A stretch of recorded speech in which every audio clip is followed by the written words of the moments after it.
Hey everyone, thank you for downloading the new episode of The Retro Gamers. Hopefully you're getting these automatically because you hit the subscribe button, for crying out loud. We tell you every week. Larry here. And Anthony here. What's going on, Ant? Oh, I don't know. All right, fair enough. Is everything and that's about it. Listen, we got 3 hurricanes, possibly a 4th one. We had wildfires out in the west. We had earthquakes. What could possibly be going on? I don't know. I'm just reading an article that the Santa Monica Pier got evacuated for a bomb threat. So there's a lot going on. That's not Mother Nature. That one don't count. Oh, okay. I'm sorry. We've got Irma, Jose, Katia, and a bomb threat on Santa Monica Pier. Yeah. I'm assuming, looks like you survived the wildfires out there, hopefully successfully. Without a scratch on me or a burn. Good, excellent. Yeah, in fact, the closest I came to burning myself was on my oven. I'll do it each and every time. Yeah, basically. All right, good. Well, glad to see. Everything's good here. Good. It's just really hot. Yeah, well, that's good. Yeah, it's starting to go into September. Doesn't it get a little? I mean, it should start getting chillier over there, right? Yeah, sure. Considering the fact that it was like 90-something degrees today. That is god-awful ridiculous. Yep. I don't even want to... are you one of those people who'd be like, well, humidity's not bad? Well, the humidity's actually not bad, now that you mention it. It's a dry heat. It's a dry heat, but you know what? It's still friggin' hot. Yeah, okay? That makes I'm still hiding indoors, and I will be hiding indoors until November. Honestly, it makes you hot and squishy and icky and good. It's like, no, thank you. It's just grossness. Yeah, yikes. Yeah, well. You know, considering the fact that I had to transform my house this weekend for a short film shoot, and I spent a lot of my time outside covering all of the windows and climbing on my roof to cover the skylights. Wow. Okay. With contractor garbage bags, so I can block out the house because the whole film took place at night. Okay. And we were shooting it in the day. Wouldn't it have been easier to do it block out the windows on the inside? No, because then in certain cases you would risk it being seen in the shot. Oh, okay. Oh, I gotcha. I see what you're talking about. Okay. Yeah, exactly. I think it would look a little low rent if you're watching a short film and you see garbage bags blocking the windows. So you know, we did it the legit way. Fair enough. There, you did properly. Very good. Listen, we've already done our fair share of low budget filming. So back in and the I'd day. like to not go there again. Thank you. Oh, such terrible quality. But at least you've kicked up your quality top notch. So good stuff there. Kudos, as they say. Yes, I've taken a couple of steps since 1997. Oh my God, 97 steps up. God help us. Yep, 20 years. Ugh. 20 years. I don't even want to think about it. Just time. This year, I can't believe we're in September. This year, 2017 has been the fastest year of my life so far. Every year is the fastest year of my life. It's ridiculous. I can't. I blinked, and all of a sudden, I know we're here. Oh well. I would say time flies when you're having fun, but this hasn't been a fun year. It's just been a busy year. All right, very, very busy. It's not that bad, not that bad. So, no, definitely not. But onward and forward we go. We're already looking forward to 2018, folks. We've already given up on the rest of 2017. So that's right. 2017's in the bag. Let's just move on. 2018. So, yep. Can we just jump to Christmas? Well, please, let's not rush. Very, very smart friend of mine said, don't rush. Don't rush. I'm completely misquoting that. But we're going to get there when we get there. But, it's funny that you say that, like 20-something years have passed by. Why, I was just going to get right into this. I mean, we pulled up this you did, pulled up this list, and it just dawned on me, it's like almost 40 years. With some of these arcade games on this list that we're going to talk about. I know, that's kind of downright frightening, isn't it? Oh, gosh, it's wild. And you know what's scarier? For both of us, perhaps, or one of us maybe, we've been alive for everything on this list. I would imagine. Well, I was born in 1980, so So I mean, unless any of these games came out in January, February, or most of March. I think we both were around when any of these games came out. Well, doesn't that just make me feel old? Makes us both feel old because we're going to go through it right now, and I'm going to give the year the game came out. Oh, it's going to be terrible. Well, just so everybody, I don't know if you mentioned it, but like for people who are listening, this the title of the article was the 25 best-selling arcade games of the 1980s. Yes, and we're checking this out, thegeeky.co.uk. So just going to check that out, and so we'll see what the it's funny. Are we going bottom to top or top to bottom? You always start at the bottom and work your way to number one. Okay, just checking with you. This is I don't know if we want to surprise people. Let's go random. Like here's number 13. Oh, God, followed by number 23. That'd be sweet, but Lord, I would confuse myself so easily.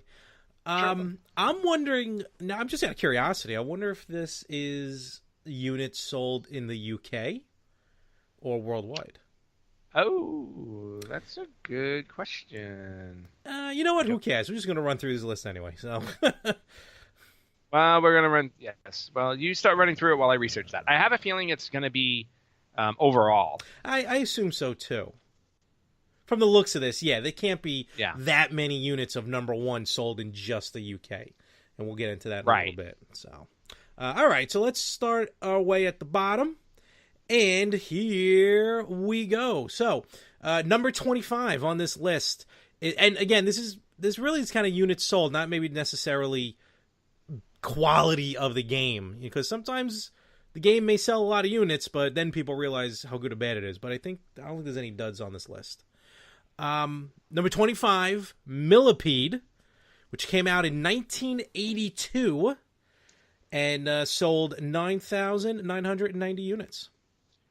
Yeah, and that sounds like a small number to a lot of, I mean, it may sound like a small number to a lot of people like today because, video games like, Call of Duty Black Ops and things like that will sell like millions of copies and whatnot. I'm like, but, arcade games in the 80s, I mean, these big cabinets were super expensive to buy. Yeah. So, selling almost 10,000 units of anything was considered, a big success. Oh, and by the way, I can confirm that these numbers are not just for the UK. These are the overall best-selling arcade cabinets. And Millipede, by the way, I really enjoyed, even though it was just, I don't know, like to me it felt like it was either a sequel to or a prequel to Centipede. I would say isn't a Millipede bigger than a Centipede? I think so. Yeah, so I would say it's a sequel. Yeah, it's a sequel. Almost like what was the name of that movie? The Centipede movie. The Human Centipede? The horror movie. Oh God, the first one is fantastic. It was so terrible. I haven't seen the other two, but the first one's great. Yeah, see now with they should have just called the sequel the Human Millipede because the thing just kept getting longer. Well, no, that's true because the sequel of it had like 20 people, and then the third one had like 500 people. Yes, how they found 500 actors who were willing to do that, or just I'm sure it wasn't even actors, just 500 people. No, there was some quote-unquote big names. I think Vin Rames may have been in the third one. Oh, jeez. I think. I don't know. Was he in the Centipede? He may have been. I think. So number 25, Millipede. How did we compare Millipede to the Human Centipede? Oh, that's all on. That's all on me. I take full credit for that. I am going to go watch. Thank you very much. And I own that movie. All right, I'm going to go check that out. So, number 24, Space Duel. It came out in 1982, sold 12,038 units. Now, that game I don't remember. I'm going to be honest with you, I don't remember that one as much either. Definitely not. So, yeah. Okay. Number 23, Super Cobra. Ooh, let me try that again. Super Cobra. 1981, sold 12,337 units. This game I remember. I've only seen it once. Wasn't it a shooter? No, it wasn't a shooter. It was like a side-scrolling chopper game.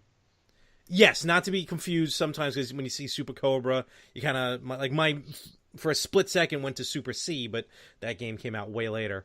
But Super Cobra, I think the only place I saw Super Cobra, this is going to get a little local, folks. I apologize. Not Buddy's. But there was an arcade that was like literally around the corner from me. Buddies. No, around the corner from me, where I grew up. Oh, yeah, there was. I was there for maybe 2 years. it looked like an apartment house, like a house, but it was an arcade. Had a pool table in there. This is going back to, had to have been the early 90s. They really didn't have a name for it, but that's probably the only place I saw Super Cobra. Okay, I don't remember seeing Super Cobra anywhere. Number 22, Star Wars, 1983. 12,695 units sold. Yeah, see, now Star Wars was like for the time, that game was awesome because, I mean, granted, you were only looking at friggin' lines, vector graphics, to give you that semblance of like a first-person shooter. But man, was that fun! Oh yeah, and you know, you gotta put your mindset back in 1983. Those type of graphics, I mean, were awesome to see for the first time because you really got to, like, you got the feel of running down the trenches on the Death Star, you know, getting ready to shoot the missiles into the pod bay door or whatever it is. So you know, that game. Oh. You know, it was funny because I was playing it at Into the hole. Yeah, yeah. It's only, you know, size of a womp rat. That game, maybe not that exact version, but like that vector graphic Star Wars is at the Cradle of Aviation. You know, when we were there for the expo. I'll say it still holds up today. Yeah, I mean, you can give credit to the Star Wars franchise for that too. Oh, yeah. You know, I mean, granted, not only was the game great, but the fact that, you know, it was also a licensed game. Mm-hmm. Made it equally, you know, popular. Number 21, Stargate, 1983, 15,000 units sold. Nice, even 15,000. Yeah, honestly. Lovely. Now, Stargate was an interesting. It was a side-scrolling shooter. Mm-hmm. It was like, you know, because space games were big. Oh yeah. You know, any arcade game that was about, you know, flying through space was just instantly going to eat up your quarters. Absolutely. And Stargate was one of those. Kind of reminded me of Defender. It does. It does have a Defender feel. You're right. You're exactly right. So number 19. No, excuse me. Number 20. This is a game I've played. Battlezone, 1980. 15,122 units. Battlezone. That was a first-person tank. I don't want to call it a tank shooter, but I guess you want to call it a combat game. Another one that used these vector graphics. So, you know, that was it back then, and Atari really took advantage of that. Yeah, Atari definitely took advantage of it. And what I always find fun is when you go back and look at the games now. I mean, it looks like a geometry quiz. Yeah, it really does. You're seeing like triangles and pyramids and just like really, really simple shapes. And that's all it took for us.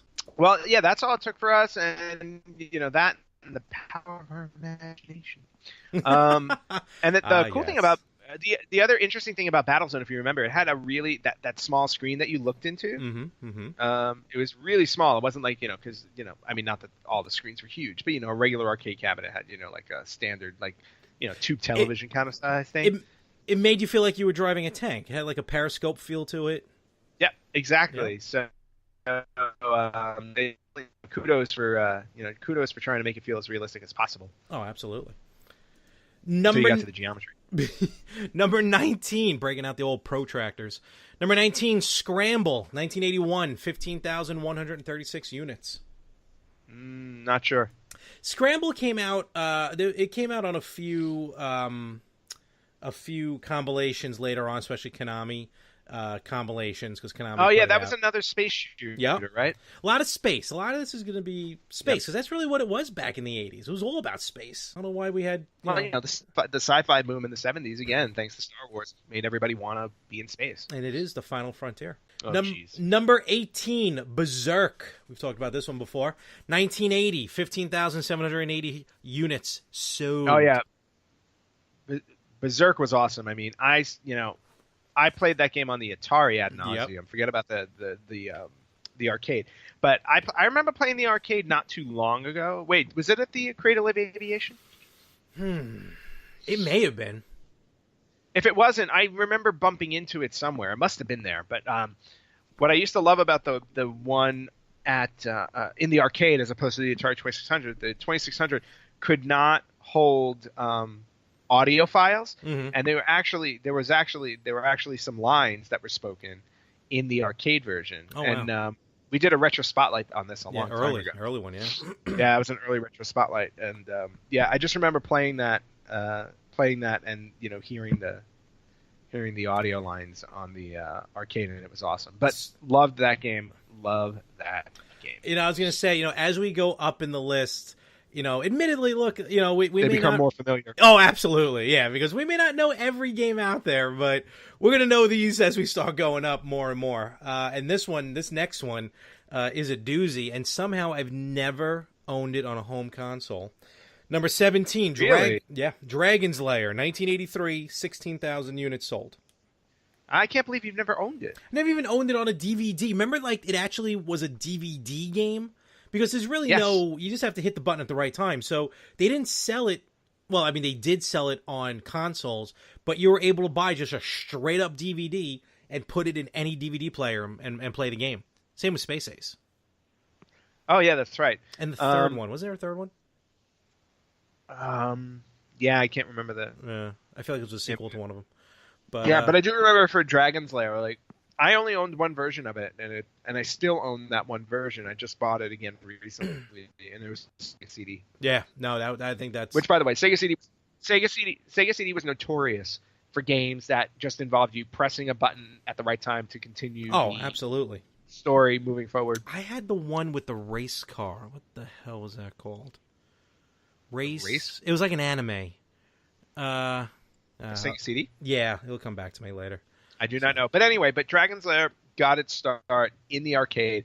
And I remember, the appeal to the game itself was the fact that it looked like you were watching a cartoon on television. And that's what was so cool about it, because, arcade games back then, the graphics were really simplistic. So to see something that was in full rich color like Dragon's Lair, it was just it drew your eye immediately. Even if the controls were simplistic in terms of press the button at the right time and whatnot, it didn't matter because you just wanted to play because of how cool it looked. Absolutely. And it was the game essentially, I think even the arcade, will be corrected if we're wrong, but I think even the arcade game ran on a Laserdisc.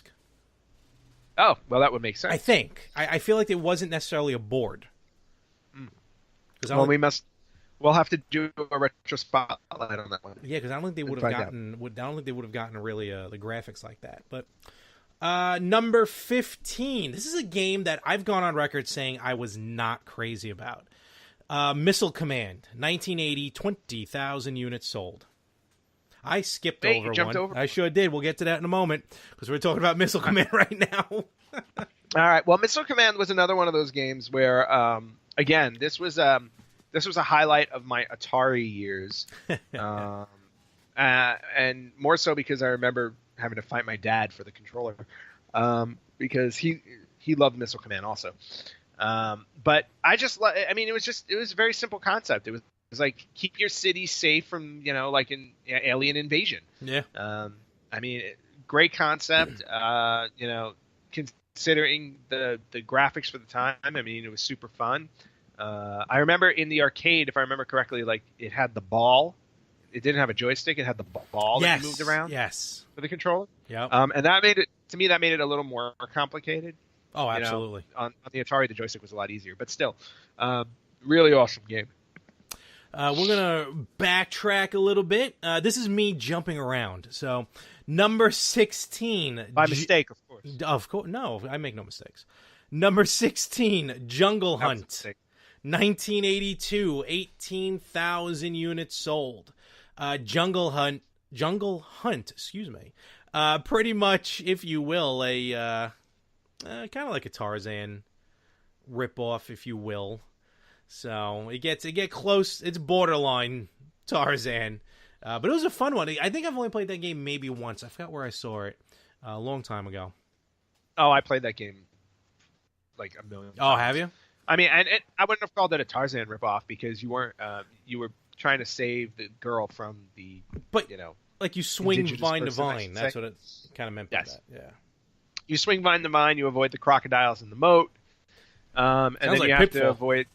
Yeah, and then you have to avoid the I don't know what to say, the tribesmen. Yeah, okay.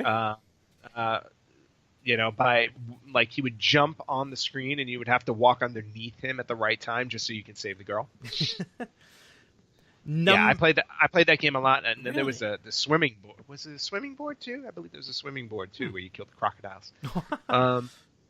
No, really fun game. I have it on the Atari sealed, actually. Really? Yep. Sweet. Number 14. Popeye, 1982, 20,000 units sold. Popeye. Love that game. We've talked about it before. It was released on the NES, one of the original black box NES games.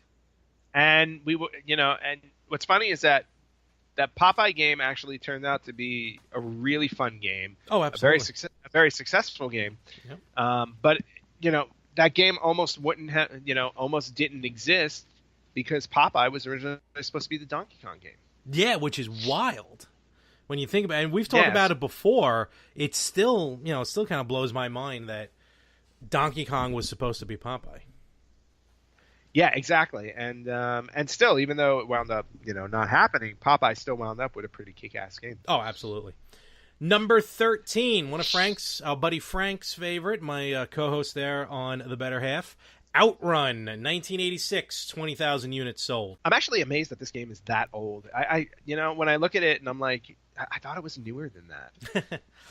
It feels newer. Yeah, it feels newer because in the arcade it looked it looked like it was at least back then looked like it was state of the art type of stuff, which it was. But just the racing overall, it was just super fun. I don't remember it getting ported. Did it? I don't know if it ever got ported to a console. Genesis. Oh, did it wind up on Genesis? Yeah. Yeah, because this was like Rad Racer, to the next level. Oh, absolutely. Because Rad Racer was the NES game I remember playing all the time. Absolutely. It was funny too, and I'm trying to find it. I'm not going to find it in time. It's online. Someone converted like an old driving toy into like a workable Outrun game. Oh, that's kind of awesome. Yeah, especially because I think the original toy didn't really have any electronics to it. Yeah, you do some research. Number 12, Pole Position, 1982, 21,000 units sold. Yeah, now Pole Position was the arcade, was the racing game I remember playing a lot. Oh, absolutely. Yeah, that game, I felt like that game was everywhere. Like every pizzeria I went to, every just anybody who carried an arcade. And it has just, to me, Pole Position is like the first game I remember having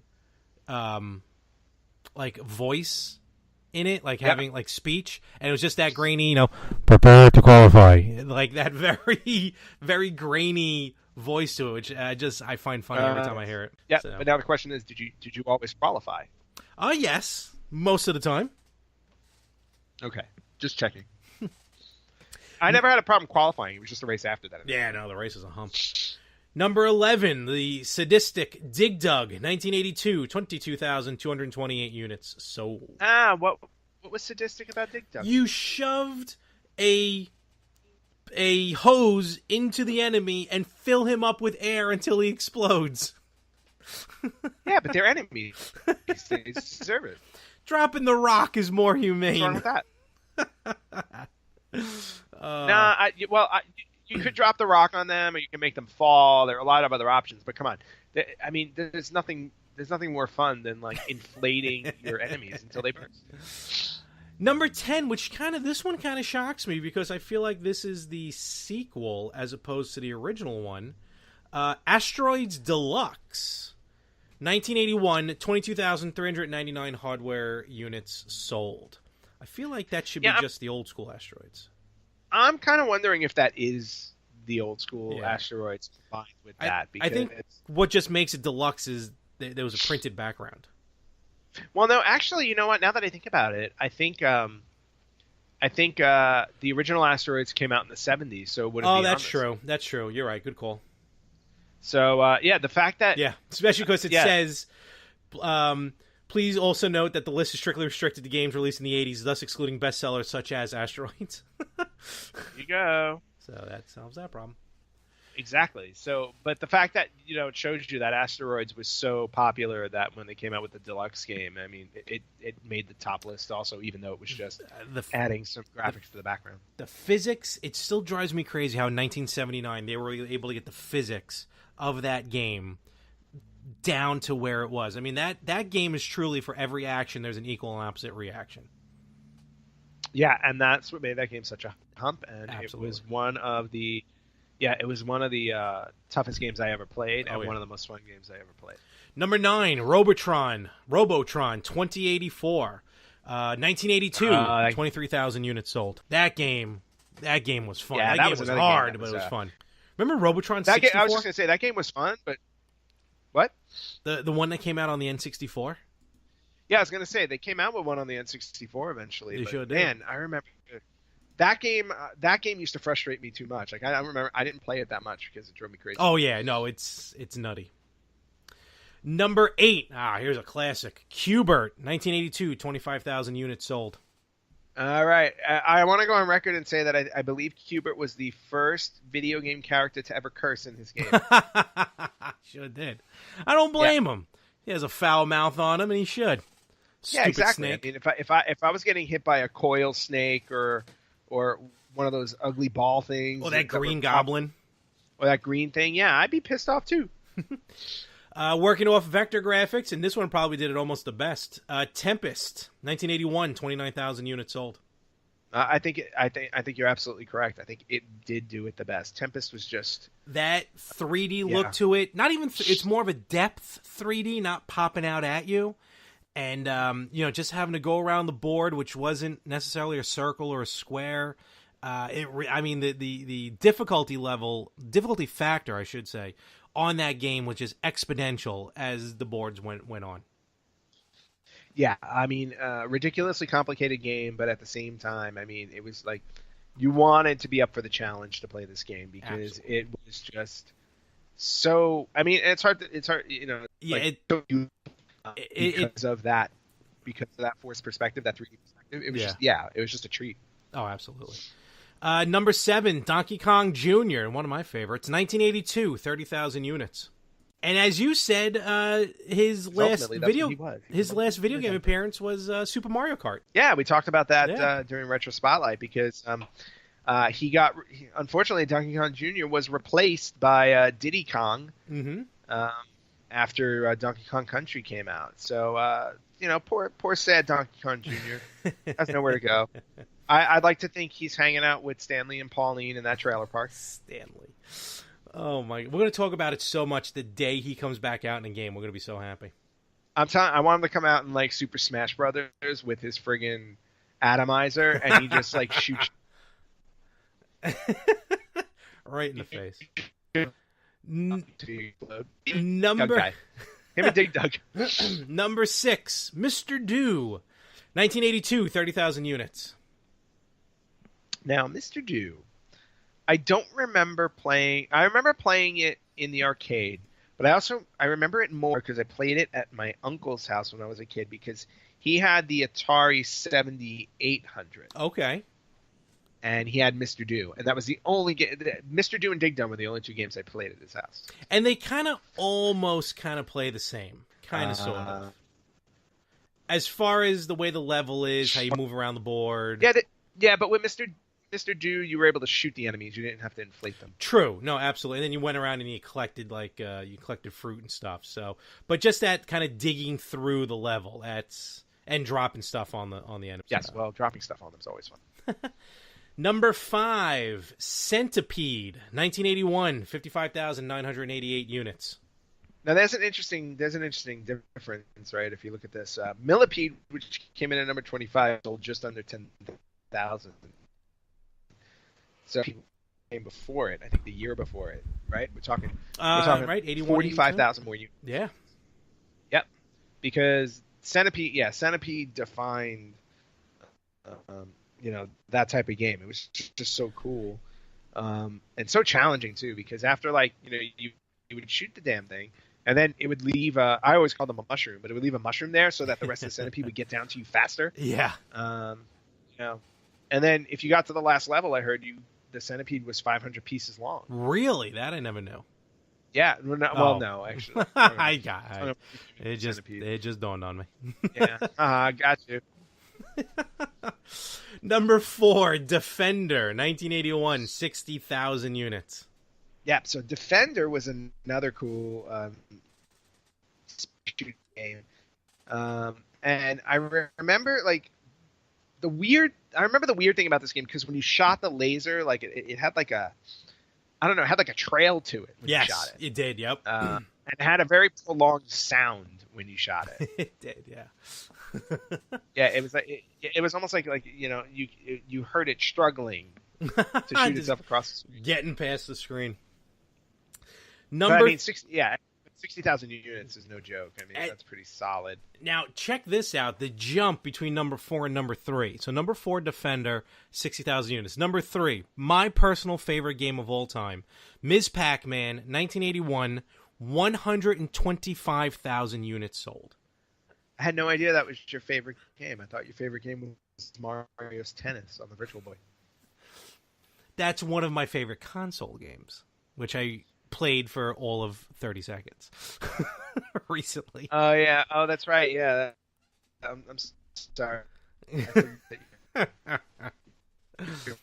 Died 30 seconds. So, Ms. Pac-Man, though. But anyway, getting back to Ms. Pac-Man. 125,000 units. Yeah, which is interesting because I think this may be the one of the only games on the list, or maybe the only game on the list that was made in response to the success of the original Pac-Man. And they actually went to a third party who was developing their own version of. They were developing basically their own knockoff of Pac-Man. Doing homebrew.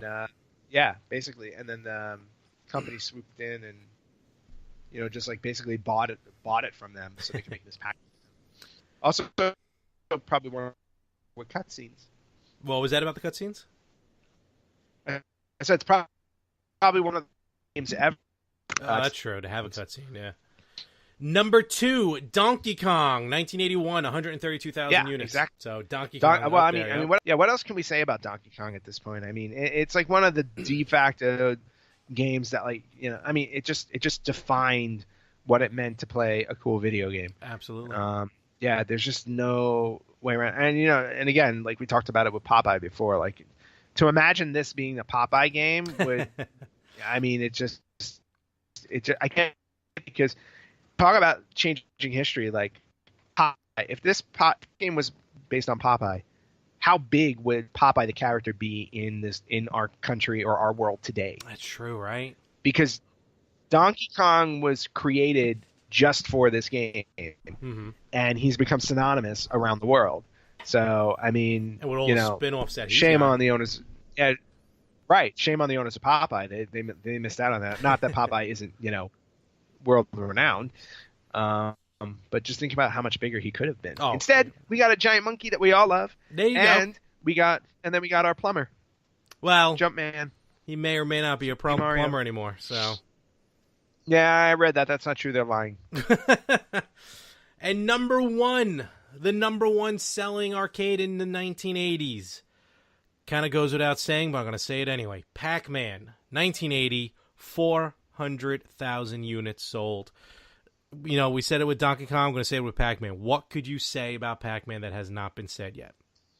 Well, the other cool thing to note about that also is that, I mean, this is a game for this list itself is like the top 25 arcade sellers of the 80s. And the number 1 game is the one that came out in 1980. Not 86, not 89, not 83, 84, 1980. A game known for just its simplicity in terms of the visuals, but it had everything going for it because it was fun, it was fast, it was challenging, and it was colorful. Yes. I mean, just all of those things put together you can almost argue that Pac-Man may have been like the perfect game. It may very well have been. And it's funny, too, because it's only one board. Yeah. It's just one board, right? That's it. At the end of the day. Yeah, that's it. No, it's not one board. No. I meant it's one level design. They have multiple levels. No, in Pac-Man, no, they don't. It's one level design. It's the same level design over and over again.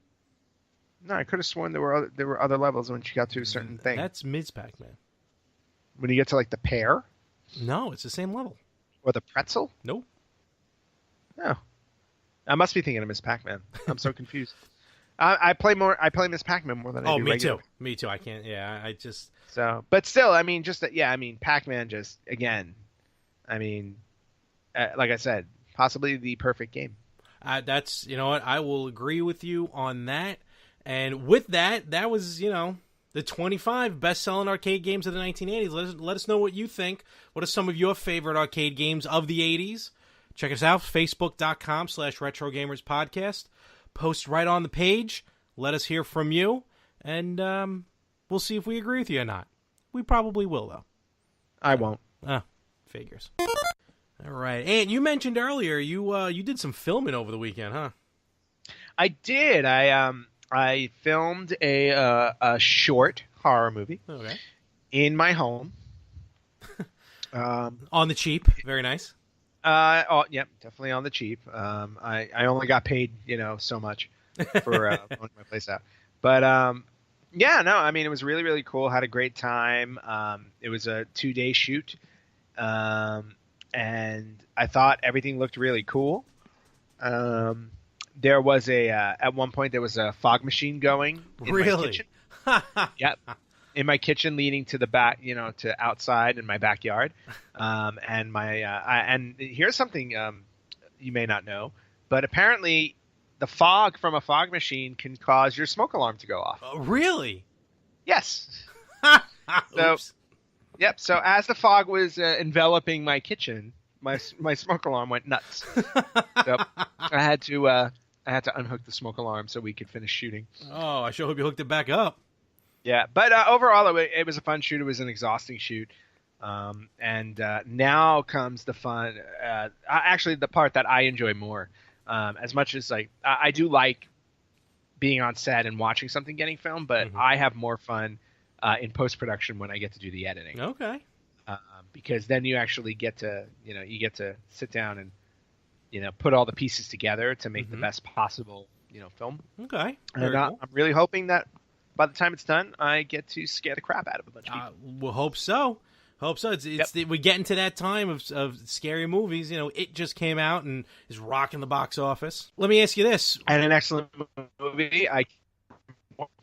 It blew me. It really blew me away. What? I was gonna say. Well, first of all, that's you've been waiting for that movie for a while, so that's cool. And you think you'll ever make a video game of your short horror movie? This one probably not. Although the concept would make for a good video game. Not gonna lie. So I'm not sharing the concept because I don't want Hollywood to steal it from me. So wait with bated breath, people. See what that one's all about from Anthony. That's right. But unfortunately, there have been fortunately and unfortunately, I should say, there have been a plethora of video games that have come out based on movies and TV shows. Some good, most of them not so good. Oh, so, well, that's always going to be the case. Yeah, but the overabundance of terrible games based on movies and TV shows just completely outweighs the good ones. But I mean, yeah, it always comes down to though, studios trying to capitalize on a show while it's still hot, so they make the games really fast. Yeah, oh, absolutely. I mean, the one that comes to mind as far as a game being made so fast is it was on the PlayStation. It was Austin Powers. It was Austin Powers Pinball. So all it was just a pinball game, which I think was actually used and just like the graphic overlay was just changed for other games. It was like Patriotic Pinball and some other pinballs. And this game was I thought maybe it was $10. It may have been even cheaper than that, brand new when it came out. And it's just terrible. But it's like you said, it's Hollywood just jumping on real quick to get a game out there. Well, I'm surprised that was the one that you brought up, because I thought the one you were going to bring up in terms of the rush job to get it out in market was the most infamous game of all time, E.T. Well, that's the easy go-to. See, I like the listeners. I like to keep them on their toes. Not so much. No, not really. We can just you can cut the crap. E.T. You're right. E.T. is the definition of rushing a game. Yeah, I mean, what did the guy only have, like 5 weeks to make it, if I remember correctly? Just about, maybe like a month and a half. Yeah, he had about 5 or 6 weeks to make that game, which is why it was one of the worst games ever created. But there have been a lot of games that had time in development that just weren't good. And it's funny. Like, I wish I was able to go back and be in these production meetings to see why they came up with the stories they did for these games. Home Improvement had a Super Nintendo game. The premise was, it was like, what was it? Tim Taylor, like he was on the set of Tool Time, but he ended up going on to other TV show sets, and for some reason they were like, the sets were attacking him. Like the one I remember mostly is the dinosaur level in a Home Improvement game. Yeah, no, I mean, it defied logic. I mean, I get it. You're trying to make a game based off of something, and it's cool, but like, first off, Home Improvement's a sitcom. Exactly. I'm like, it was a nighttime sitcom. I mean, I want to be in the meeting with the person who thought that it was a good idea to make the game to begin with. It's like, can you imagine being in the company and being like, all right, boss, look, I've got a great idea. We need to license the rights to Home Improvement before someone else takes them.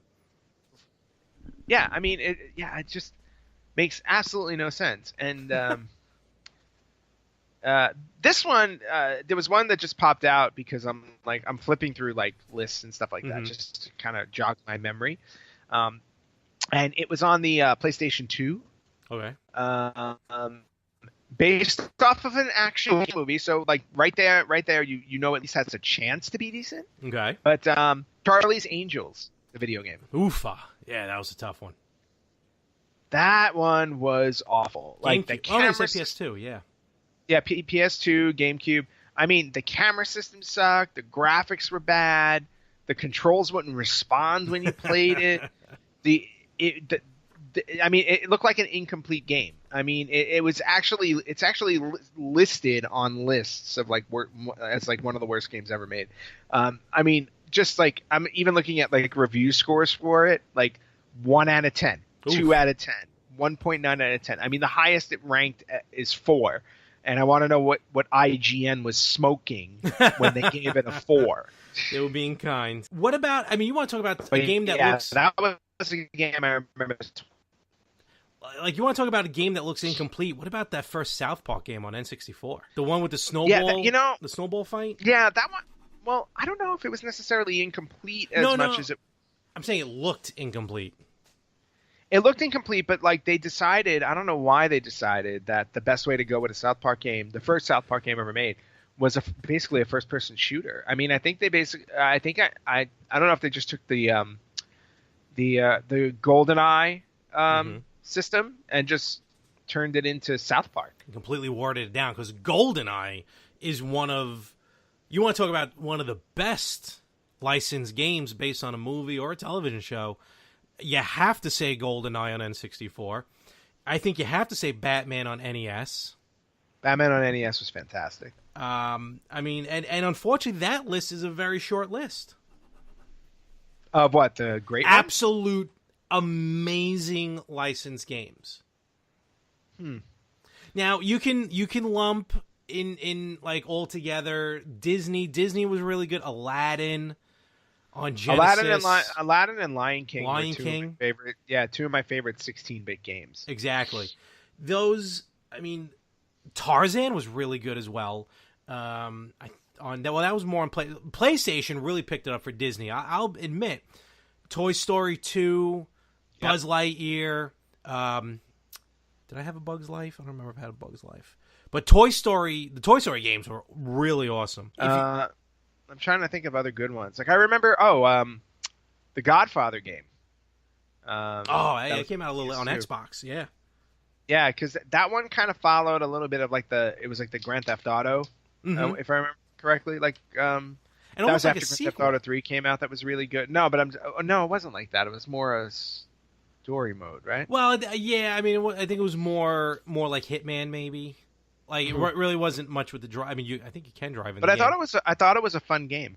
Oh no, it was. It was certainly entertaining because it didn't. You weren't playing the movies. You were just playing a new story based in that universe. Right. And it was fun. I don't know. Did the Warriors play like that, or I think the Warriors was kind of like you were playing the movie. That I can't remember with the Warriors. It's been a long time since I played that one. No, the Warriors, I think you were going through... You were going through the game? I was like, I had that game. I had that game on the Xbox. And, like, you were going through the game? I mean, you were going through the movie? The Warriors. No, I know, but I'm saying, were you going through the movie, or were you going... Was it, like, a different story? No. It felt, if I remember correctly, it felt like it was the movie. Okay, all right. Let me ask you this.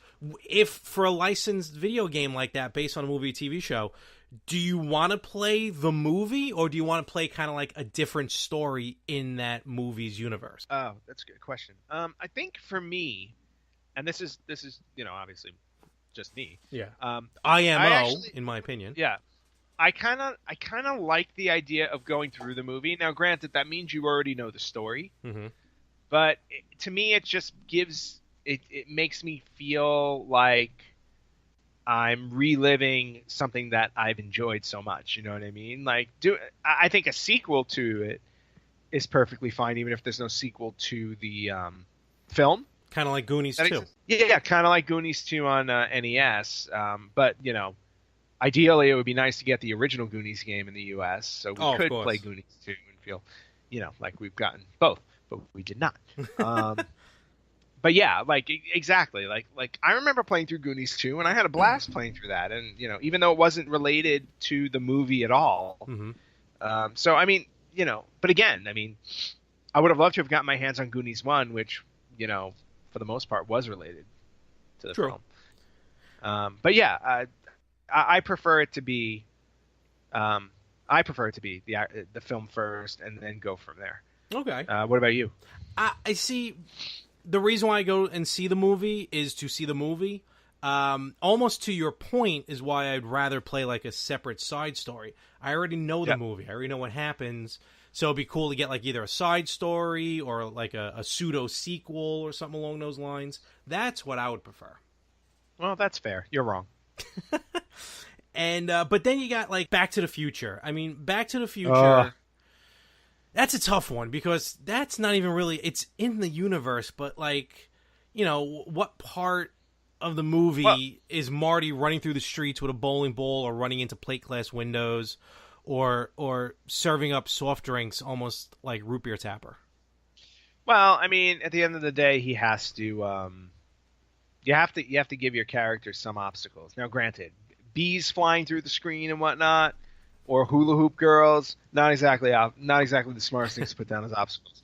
But the rest of the game, though, like they kind of related it to the movie because you were in the cafe where Marty gets in a fight with Biff. Mm-hmm. So they tried to make the root beer tapper kind of thing. So at least it connected in a way. True. And then they had a challenge at the Enchantment Under the Sea dance. Mm-hmm. And of course there was the actual DeLorean. But here's the thing with that part. Hold on. The last stage is in the DeLorean. Now in the movie, he has to time it where the lightning sends him back in time. Where in this game, you were actually avoiding the lightning strikes. Well, you were avoiding the lightning strikes because you weren't up to 88 miles an hour yet. Okay. The goal was to get to the 88 miles an hour at the right time. Okay. And you had lightning bolts trying to strike you early, and then you had like obstacles on the road, so you had to move out of the way so you wouldn't slow down. Fair enough. I'll give you that one. But I mean, at the end of the day, that game was still kind of awful to play through. How about some animated games, like games based on animated shows? Oh, well, I mean, to me, there's Adventures of Batman and Robin. Yes. Probably, in my opinion, IMO, one of, if not the best game based on an animated show. I loved not only the TV show, which is freaking 25 years old, but the game played so smoothly. I think I had it on Super Nintendo. It was for Super Nintendo and Genesis. It was a weird version on Sega CD, which did not play like the other two. But the Super Nintendo version was just awesome. Oh, God, I love that game. Yeah, I had it on the Super Nintendo as well, and I absolutely loved it. I mean, I specifically remember the challenge, the Riddler's board, which was basically going through a maze. Yeah, that was the first board. Maze and remember having to solve the puzzle, which ended up being Minotaur? The Riddler stage. Oh yes, yes. I mean that was just a great level. But overall, like the Joker's level, like all the levels in that game were just awesome. Yep. And that game to this day, like I'll still go back and play. Because it just has a great replay value. And like you said, happy 25th anniversary, Batman the Animated Series. Thank you. We're actually old. It's funny. I just got in the mail yesterday. I'll show you real quick through Skype. Speaking of the Batman the Animated Series, from probably one of the best animated movies. Very nice. That is a pop vinyl of Phantasm from Batman Mask of the Phantasm. Probably my second favorite animated movie of all time. I haven't seen that. I think it's coming out. They're re-releasing it on Blu-ray. I really need to see that movie. Yeah. That's my second favorite animated. Second favorite animated movie behind Transformers. So. Transformers. Well, we were talking about animated series that made into games. The other one that I remember very fondly that I still like to play is the Animaniacs game on Genesis. Is that the one that you picked up at the expo? Yes, I picked up the Genesis. I don't think I've ever played it on Genesis. It was the same game. I don't think okay. I don't think they changed it very much. Okay. But I do remember really loving that game. Because that show was just so wacky and offbeat. It basically appealed to all ages. Didn't matter how old you were. That show was just entertaining to watch. And you know what's funny? The guy who plays Wacko, who sang the song with all the countries? That was Yakko. Okay, so the guy who voices Yakko, like all of a sudden is back in the limelight. Like he's like doing these tours. He's going around town. They may be bringing back Animaniacs. I'm not 100% sure on. Well, no, the show's coming back. Oh, okay, so that's why he's walking around. All right, cool. Because he's been singing that song everywhere he goes. That's why. The country song. Oh yeah, and that's why, because they're probably starting to promote it now that it's coming back. Now you want to talk about maybe the antithesis and antithesis of you said it right. Did I? Because I just didn't feel like it. Of Animaniacs, Beavis and Butthead. Oh yeah, Beavis and Butthead.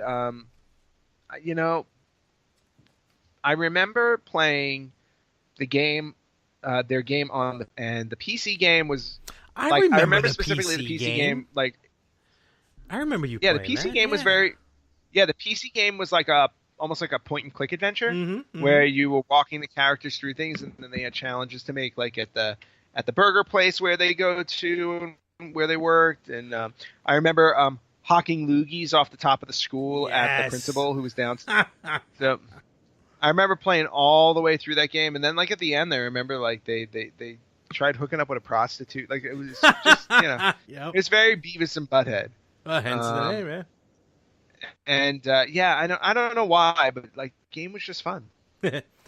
Another great game based on animated series, which unfortunately had a terrible sequel, but G.I. Joe on the NES. That game I can. Yep, the first one. Yes. Yeah, that's right now the game I want to pick up. Now that I have that Retron, that's the next cartridge I really want to get my hands on. Is G.I. Joe. Yeah, I wonder if it's a rare one or not. I have it. I don't think it's rare, but it's not expensive, but it's not cheap. I think it goes for like $15 or $20. Yeah. Oh, that's not bad. No, not bad at all. Totally worth it for that game. Yeah. The sequel should be about which makes me happy still makes me happy that I already had it. And then there's a lot, and then you get like these games of TV shows and movies that just kind of almost doesn't make sense, or like that it comes out so far after the movie. Like Dirty Harry has a game. Yeah, it makes no sense whatsoever. I can see the concept behind it, but still to make it into a game is weird. The Hunt for Red October. Like, how many kids are going out to seeing the movie Hunt for Red October, now wanting to go back and play the game? Yeah, well, again, it's one of those things where it's like they don't... I just find it interesting. This is going to be the next week. Yeah, well, and sometimes sometimes it's a random thing that happens that winds up making the game really popular and you don't realize it. So that's why like they'll take chances on it. I mean, one game that I really loved, that I mean, who knew whether or not it was going to be a good successful game, was the Die Hard trilogy game on PlayStation. Yes. Now, I mean, at that point, Die Hard, let's see. Die Hard was, in the Die Hard 1 and 2 were both in the 80s. Mm-hmm. This game came out in the mid-90s, and I believe Die Hard 3 was 90. I want to say, yeah. I want to say it was like 93. So that's what I'm thinking too. Die Hard 3, because, with a vengeance. Yeah, so I'm thinking because of the success of Die Hard 3, somebody said, hey, you know what, maybe a Die Hard game would sell. And you know what? I had a blast playing that game. I really did. Depending on which movie you played, it was just a different challenge. Mm-hmm. Like the driving in with the Vengeance, or going through Nakatomi Plaza in the first one.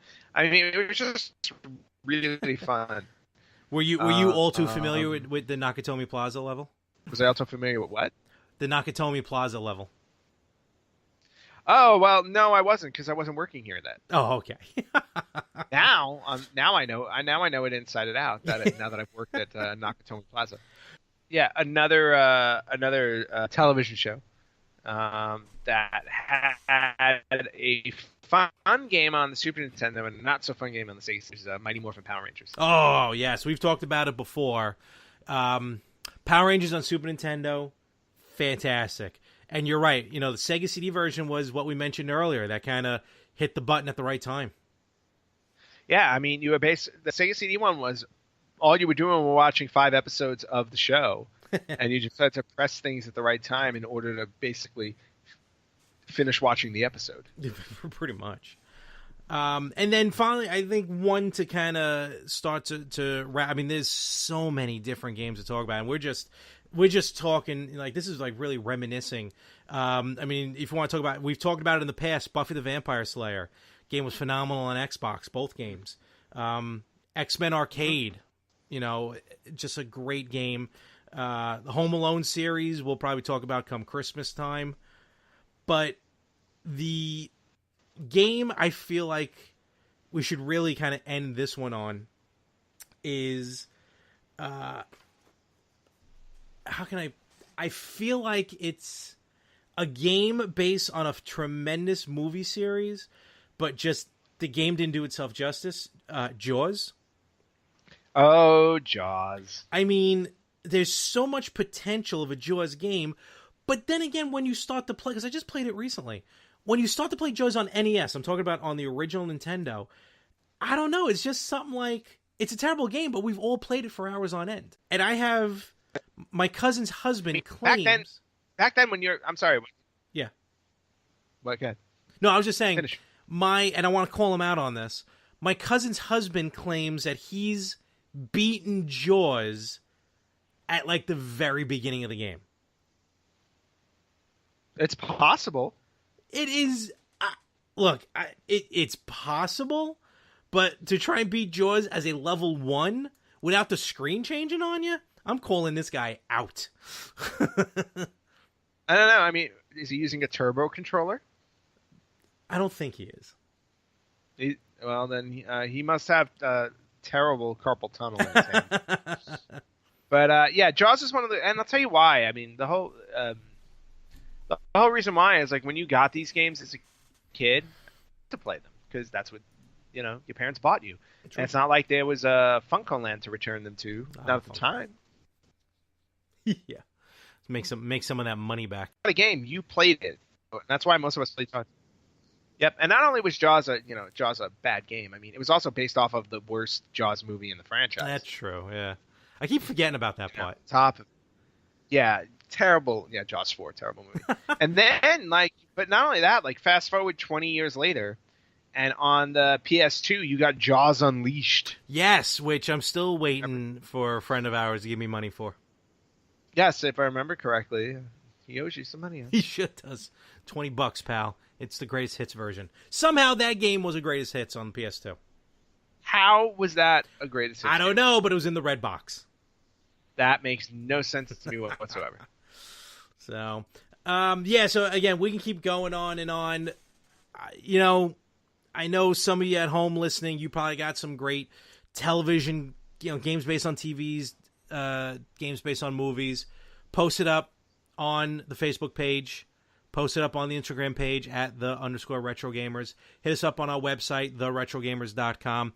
Let us know your thoughts on some great and some not so great video games based on movies and television. We'd love to hear what you have to say. We love your comments. All right. Do not adjust your sets, or however you're listening to this podcast, because I'm doing Retro Spotlight this week. I'm filing a protest. What are you talking about?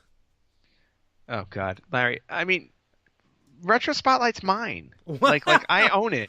Like I trademarked it. What? It's like my property. I thought we were in this together. No.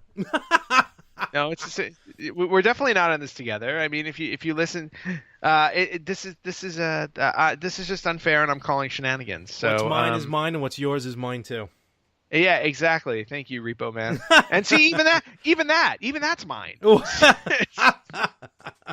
So I think we got a problem here, and we're gonna have to solve this. All right. Well, if there's a problem, I'll solve it. Okay. You know what? Look, all I'm saying is check out the hook while the DJ revolves it. All right, that's it. That's all I'm saying. All right. Now I'm questioning your right to live. Because if there's a no, you know what? That's it. I'm signing off. Goodbye. Like I haven't done a podcast solo before. How dare you? Oh yeah, and I bet those are as popular as the Virtual Boy. Oh, ooh. Shazam! Well, with that, hashtag VB sucks. There VB sucks. VB sucks. Speaking of, which Virtual Boy game are we going to hear on the spotlight today? I was debating on it, but I'm like, now is not the right time for a Virtual Boy on the Retro Spotlight. See, the correct answer is there is no Virtual Boy game worthy of a spotlight. Now, I can do Retro Reject for every Virtual Boy game, and that'll last us a good 10 or 12 weeks based on how many games actually came out for the system on its entire run. It's like you were saving all this up. What's going on here? So, no, nothing. I'm just giving the Virtual Boy the love it deserves. With this week's Retro Spotlight, I'm not doing a game. It's not Virtual Boy. I'm going to save that for a special occasion. Oh, God. You're going to do the console? That'd be awesome. But I am doing a peripheral. A peripheral? A peripheral? Yes. I'm doing an add-on that was added on for the Game Boy Advance. It's called the Nintendo e-reader, and that's this week's Retro Spotlight. And I know you're not big on handhelds, but have you ever heard of the Nintendo e-reader? I've heard of the e-reader. I definitely don't know much about it because of what you just said. I was never a big fan of handhelds until recently, actually. Actually, hold on. No, what I just dropped? What was that? Uh-oh, hold on. Uh-oh. Mario's Tennis is in peril, right, everyone. I thought it was a bottle of water. It is not. Oh, thank God. I was just warning the audience that it was probably Mario's Tennis. How dare you? I actually still have my Nintendo e-reader. Why does that not surprise me? Oh, wow. Awesome. That's what it looked like, huh? This is what I'm showing Anthony right now. I'll take pictures of this. Sadly, I don't have any of the games for it, which I'll explain in a moment. But that's basically what it was. All right, and what did it plug into? The Game Boy Advance. It played on the Game Boy Advance, and essentially you would just take a game which came on cards and swipe just the card. slide it through like a credit card. So basically, here's how the whole process of the whole thing worked. I thought it was a really cool idea. It was released in Japan at the end of 2001, December of 2001. We got it here in North America in September of 2002. Basically, it ran on an LED. I said, I compared it to a credit card reader, but it's more of an LED that read cards. They were basically like the size of baseball cards, and the top and bottom. Sometimes it'd be the sides, but the top and bottom had these dots on them. And it wasn't a barcode. It were actual dots. That's where the data was on these cards. So when you swiped it, it entered the data into the game, into the e-reader, thus into the game. Okay. I thought it was a really cool idea behind it. Well, now let me ask you a question really quickly though. Did you have to swipe the card every time you wanted to play the game, or did it save into the? No, it didn't save. There were two different types of cards. Basically, you had a series of cards that that actually would play a game. So yes, every time you wanted to play the game, you had to keep swiping the cards. Other ones would unlock levels, unlock mini games, unlock secret items. See, that's kind of cool. No, yeah, that was awesome. And you bought them like baseball cards. You go into the store, you buy a pack of cards, short of the video game ones, because there were NES games that you could play. Short of that, you would get the card pack. You really don't know what you're getting in it. And it was kind of like a dual collection at the same time trying to load up for items, levels, or mini games. But here's my question about that then. Okay. What if you bought a pack of cards and then it had cards in it for a game you didn't own? Well, good question. What happens is they were sold. You knew what game you were buying it for. Okay. Like probably the best game that took advantage of this e-reader was Super Mario Advance 4, Super Mario Brothers 3. Okay. Everybody got that?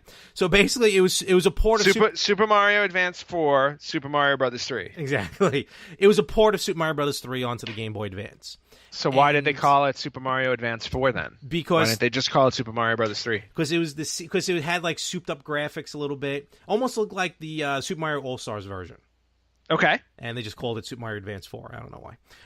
So what happens is in that game, you were able to swipe e-reader cards to unlock like 10, 12, maybe almost like 30 extra levels in the game.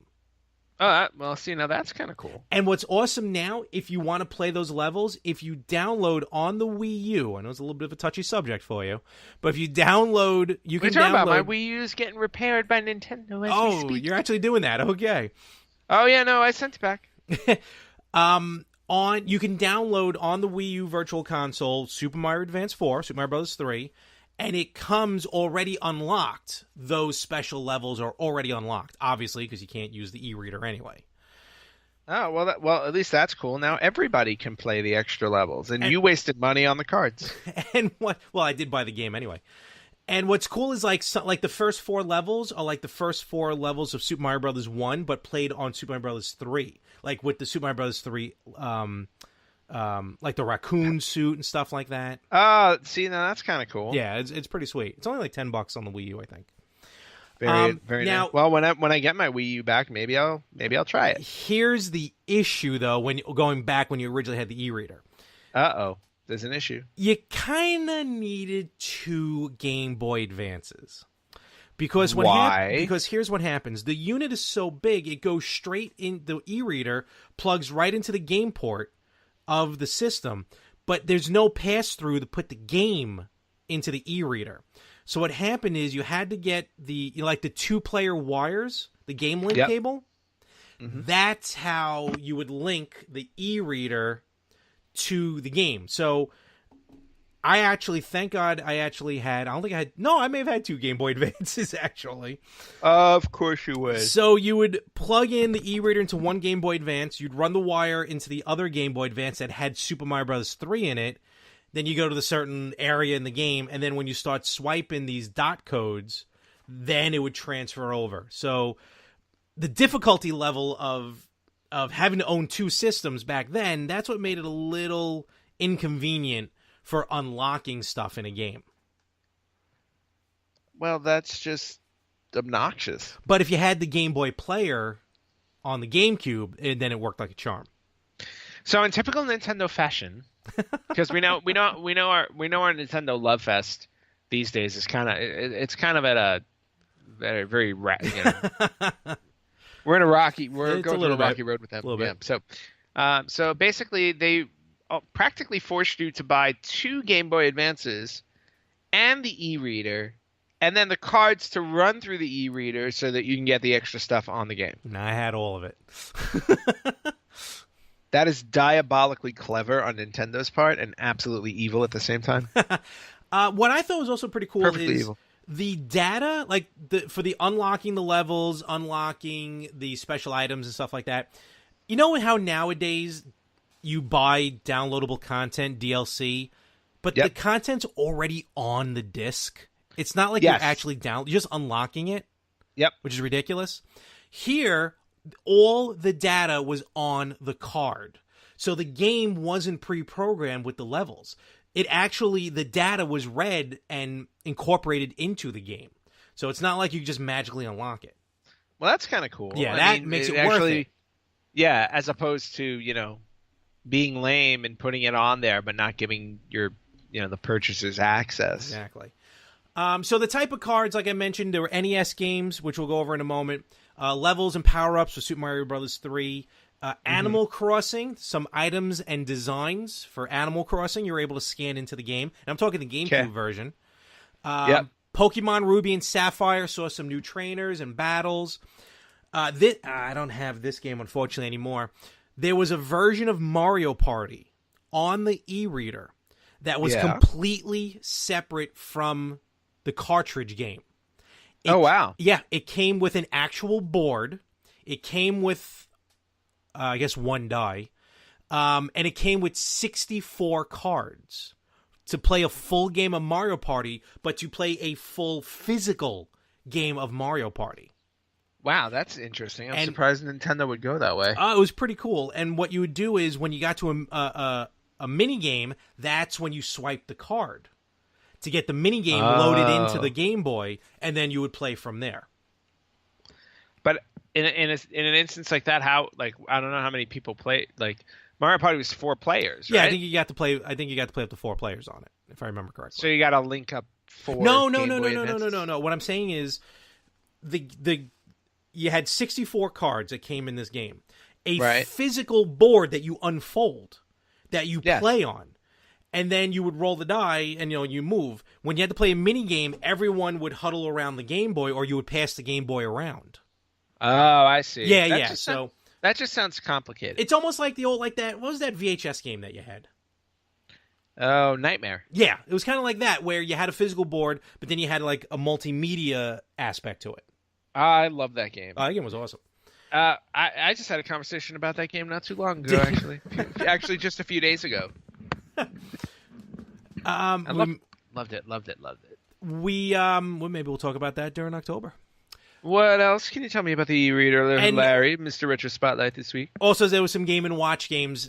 They were planning on releasing every Game & Watch game. Because the data for a Game & Watch game, you can easily put on a single card. I can probably put it on my thumbnail. In all honesty. They only got around to one game, though. They only released Manhole. That was the only one that came out for the e-reader. It was actually technically called Manhole E. Kind of like how the iPhone, like Apple puts I in front of everything. Nintendo was putting E at the end of everything when it came to the e-reader. Well, because Nintendo is just super cool. Now, most of the cards would require 1 or 2 scans, meaning, like I mentioned before, there'd be a barcode on the top and a dot code on the top and a dot code on the bottom. So you swipe once, it would tell you to flip it over, you swipe again. There were 13 NES games that came out for the e-reader. I think I may have owned like 6 or 7 of them. You had 5 cards to scan to play the game, and that's 5 cards, 2 sides. So it's 10 total scans to get the game loaded in. Oh my god! And then you had to wait for the scan to get recognized. No, it was quick. Right? It was very. Okay. I will But it was very all right, quick. yeah, but still, you're sitting there doing 10 slides just to play one game. I never complain about your Retro Spotlight games. But I can understand. I'm all joking aside. You're right. Something like that. It's a bit tedious. That's a little out there. Yeah. So here's the list of NES games that were available on the e-reader. And when you see what games they are, you can tell, graphically speaking, there wasn't a lot to them. So we had Balloon Fight, Baseball, Clue Clue Land. I love Clue Clue Land. Donkey Kong. Okay. Donkey Kong Jr., Your favorite, Donkey Kong 3. Yay! Hi, Stanley. Excite Bike, Golf, Ice Climber, the original Mario Brothers, Pinball, Tennis, and Urban Champion. Wow. And I think, honestly, I had, you know what, I didn't have 5. I had Donkey Kong, Excite Bike, and Pinball. It had more games than the Virtual Boy. It had almost the same number of games as the Virtual Boy. That is a sad statement. And then some other aspects of this, which I thought was a very, you got to admit, look, the application of these items, the end means of these may not have turned out so well, but just the idea that Nintendo had an idea like the e-reader, I think that was above and beyond, just very ahead of the game. It didn't work out too well, but the idea behind it, I think, was pretty cool. Well, yeah, the idea behind it was fine. It's just that the execution of it was not really that strong. So Animal Crossing, you're able to unlock, like I mentioned, you're able to unlock some levels, not levels, level design. That's what I'm trying to say. What was cool though about these cards as well, like you got special cards at GameStop, you got special cards at EB Games, if anyone remembers EB Games. There were a lot of like special edition cards. For example, probably one of the most rarest cards ever for the e-reader was a promo pack from E3 in 2002. It contained a variant of Manhole, a couple of Pokemon trading card games, and a Kirby card. Now, the Kirby card is probably the most sought-out, rarest e-reader card, because what it did was you would scan it into the e-reader, and all it did was tell you if you won a special prize that they were giving out at E3. So that's all it did. So that's why that card is probably the rarest. I've never actually seen it before. But I think it'd be pretty cool to take a look at that. There was an air hockey, like a very basic air hockey game that was released. Actually, it was released with the e-reader in Australia. Okay. Then you had what was called an Eon ticket, which was a promotional giveaway at E3 and Toys R Us. That was more for Pokemon Ruby, Pokemon Sapphire, and even Mario vs. Donkey Kong had a hidden e-reader support. Over in Nintendo Japan, had a contest where 1,000 people won this card.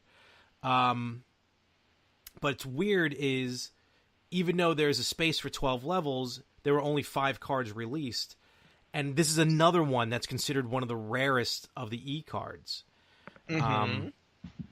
So it's and that's like no one really knew about it. Again, that was more of a hidden aspect to it. Same thing with Pikmin 2, which these are recent games that had e-reader mini games to it, but that's more exclusive to Japan. So, I was just going to say, yeah, because in Japan they're probably still playing and selling this thing. Yeah, absolutely. It's true. And then there was even one over in Japan for Pokemon Pinball, which was a great game on the Game Boy Advance. You were able to scan some cards to change some difficulty levels on the game.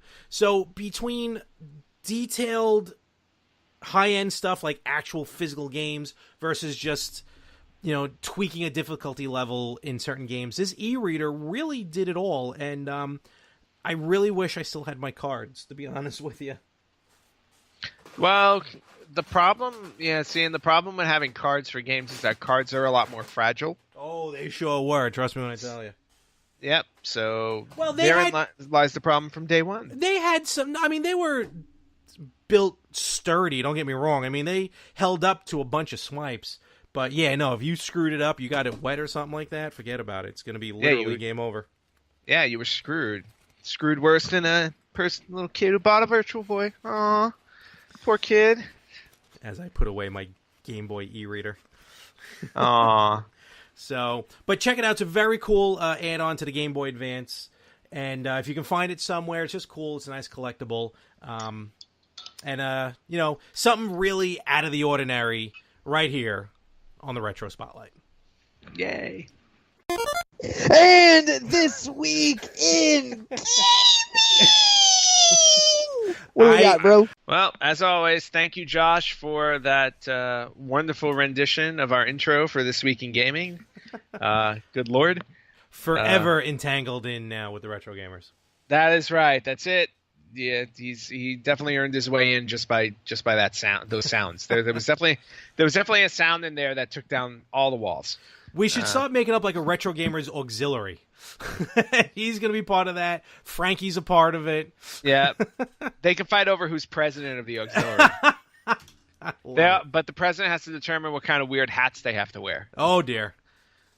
But anyway, so being as how I've been super busy filming this weekend and running around, like I always am with my job and whatnot, I was unable to fulfill my duties for the Retro Spotlight or This Week in Gaming this week. So Larry has, graciously decided to take that over for me.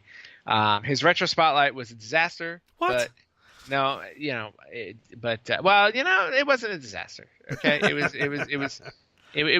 was borderline. Oh, okay. Yeah, it's borderline. Just you're gonna go out and buy an e-reader. I know you are. Oh yeah, I'm gonna run right out there and get one right now. And have no cards to swipe into it, and no Game Boy, and no Game Boy Advance either. So it'll go over really well. You need that too. Yeah. But anyway, so Larry, since you've taken over my segments for me this week, you get the opportunity to surprise me with a game or two. So let's hear about This Week in Gaming. All right, so here we go. Mine are going to be, as typically the last few times I've done This Week in Gaming, mine are more North American releases. I know Anthony also focuses on a lot of the Japanese releases, but that's right. I got a couple of them in here, but these are mostly the U.S.-based releases. So, all right, well, I can hardly wait. Here we go. 1983, very basic, on DOS, Computer Baseball. I'll give you 3 guesses as to what that game consists of. It consisted of like rectangles playing baseball. You know what? Let's take it. So 83 saw Computer Baseball. We cannot go without saying this one. 1985 on the Famicom, Super Mario Brothers. Oh, of course. Yep. I mean, wow. So we're dealing with 32 years of the Super Mario Brothers. Big time. Absolutely awesome. Conspicuous by his absence. Poor Stanley, cousin Stanley. Where are you? 1993 saw the home release of Mortal Kombat on almost everything at the time. Game Gear, Genesis, Super Nintendo, and the Game Boy. And the rating boards wept. Now here's, I can't even believe this game came out on this system. In 1994, on the Sharp X68000. Oh, I love that system. And this is never seen it before in my life, and I love it. Absolutely. And this is just one of many systems this game came out on. Super Street Fighter 2, The New Challengers. Really? Was released on the Sharp X68000 on top of literally everything else. I wouldn't think the Sharp X68000 would be powerful enough to play that. You know what? Neither did I. I had to YouTube it just to verify, and yeah, it was on the Sharp. It was playing on the Sharp 68000. Well, that is some kind of special, isn't it? We're going to jump up to 1997. I didn't think this game came out in 97. I thought it came out much later. In the arcade, Mortal Kombat 4. Oh, yeah. Well, the arcade was always, I think, a couple years ahead. No, but I thought Mortal Kombat 4 still came out in like the 2000s. No. It was definitely late 90s. So. 1998. I feel like this is one of your favorite games. On the PlayStation 1, Devil Dice. Oh, my God. I was addicted to that I game. So. Holy cow. It was so much fun. And not only that, but so was my mom. Yes, that's right. Like, my mom and I would play Devil Dice. We would go for a good 45 minutes before we died, too. It was awesome. So that was 1998. Wow. Almost 20 years. Almost 20 years. Football season just started, so in 2000 we saw NFL Blitz on Dreamcast. Okay. Which is the NFL's answer to NBA Jam. Yes, and that's why I didn't like it. Really? I liked Blitz. I thought Blitz was cool. I didn't care for Blitz very much. But then again, I wasn't a big football game player, so... 2001, probably one of the best games I've ever played on the Game Boy Advance, and I remember me and a buddy of mine bought this when we bought the Game Boy Advance. Advance Wars, which is very much plays like, if you remember, like it kind of plays like Shining Force as far as that turn base. Yep. And then when two people start to fight, it has that cutscene. But then yes. it was very, like, when I say military, meaning, like helicopters, tanks, it was in a cartoonish style. But, oh, God, we played that. Me and my buddy Tim, hopefully you're listening, because he was in ROTC, so he was all about Advance Wars when we were playing it. He kicked my butt each and every time. Well, yeah, but that kind of happens often to you when you play video games. 2003, jumping ahead on Xbox, WWE Raw 2. Again, and we've said this before too, but those two Raw games I think were two of the most underrated wrestling games ever made. Absolutely, and probably the only direct sequel of a WWE game. Very true. Or at least the first one. I think Day of Reckoning had a sequel. Yeah. So with each week, there's always a weird title, and this is it's a very simple one, but very weird. In 2004, on the Atari 5200. There we go. You do the math. Beef Drop. What? Exactly. Beef Drop. Okay. Is it a prequel? Is it the ancestor of Super Meat Boy? I'm not 100% sure. I don't know. All I know is that I need to get me some Beef Drop right now. Meanwhile, when I search for it, it comes up on the 7800. So, in fact, here is screwed up the Beef Drop. Look at this. Okay, you know what it is? I'm looking at it right now. It is a horrific ripoff of Burger Time. Oh, well, that makes sense. I mean, a Beef blatant Drop. There you go. Ripoff. Where did my list go? There it is. All right, and then finally, in 2005, and let's see if you know the difference as to why this one is. 2005, on Windows and the original Xbox, Grand Theft Auto San Andreas, 2nd edition. Grand Theft Auto San Andreas, 2nd edition. Okay. Has a little... Well, let me know. Think. He's thinking. Thinking. Why they had to come out with a 2nd edition. I can give you a clue, which pretty much is the answer. Just tell me, Larry. 2 words. Hot coffee. Hot coffee. There you go. Hot coffee. Infamous hot coffee. Sex scene in GTA San Andreas. Not even a scene, because you don't really see anything. But the implication of intercourse. And you know what? And that's all you need. You just need the implication, and that's all it takes to be shut down. And what's great is the original OG version, which I think I have. That I think ended up was later changed to an MA rating. No, what is it? AO for adults only. Oh, well, that would make sense. I think. Yes. But yeah, so they had to take out the hot coffee. You're right. Take out hot coffee, 2nd edition. And it was called hot coffee because you pretty much just saw the hot coffee bouncing around. You saw the cup move. Still awesome. Meanwhile, later on, there's a mini game in the beginning of God of War where I think you're having a threesome, and you have to hit the buttons in order. Again, it's off screen, but you have to hit the buttons in order. And I think that's how you replenish your life. Well, I mean, you got to replenish your life somehow. So 2005 versus God of War came out, I think, in like 2012 or something. So, but that's those are the big name games this week in gaming. The big ones that really took over is Super Street Fighter and Mortal Kombat. Those saw a lot of releases their respective years. Oh yeah, and Mortal Kombat, ever since the first one has just been wildly popular. Yep. I mean, they're still making them today. Oh, absolutely. Same with Street Fighter. Yep. So, Ultra Street Fighter 2, get it on the Switch. It is awesome. Well, Larry, I have to commend you. You did a halfway decent job on Retro Spotlight and This Week in Gaming. Thank you very much. I'm going to go on eBay now and try and spend a whole lot of money on e-reader cards. Yep, and you let me know what it's like spending all that money. I just read online that the Kirby one goes for like $300. Oh, that's not bad. Are you kidding me? $300 for a card? I'm expecting a few thousand. All right, well, good luck with that. I may just buy that now. I hope you spend a few thousand then. And my luck will be probably just some guy who drew Kirby on an 8x10. That's probably what it is. And you know what, though? He'll at least give you Kirby's signature. This is true.